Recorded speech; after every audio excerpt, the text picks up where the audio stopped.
વરસાદની સ્થિતિ અંગે જોઈએ તો હવે મધ્ય ગુજરાતના ભાગો, ઉત્તર ગુજરાતના ભાગો, પશ્ચિમના ભાગો, અન્ય પૂર્વ ગુજરાતના ભાગો, સાબરકાંઠાના ભાગો અને કેટલાક બનાસકાંઠાના ભાગોમાં વરસાદનું જોર હવે ઘટશે.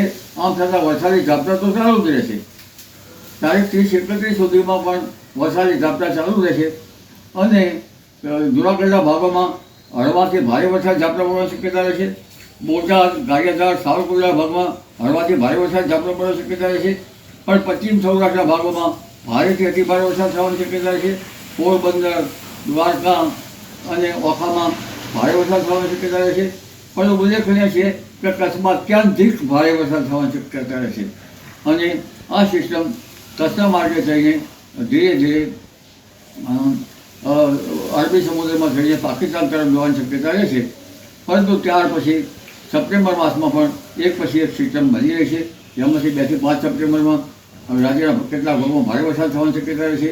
10મી સપ્ટેમ્બરમાં પણ ઘણા ભાગોમાં ભારે વરસાદ થવાની શક્યતા રહેશે અને 23 સપ્ટેમ્બર પછી પણ રાજ્યના ભાગોમાં ભારે વરસાદી ઝાપટા પડવાની શક્યતા રહેશે. એટલે સપ્ટેમ્બર માસ પણ ઓગસ્ટ માસના જેમ ભારે વરસાદી ઝાપટાનો રહે.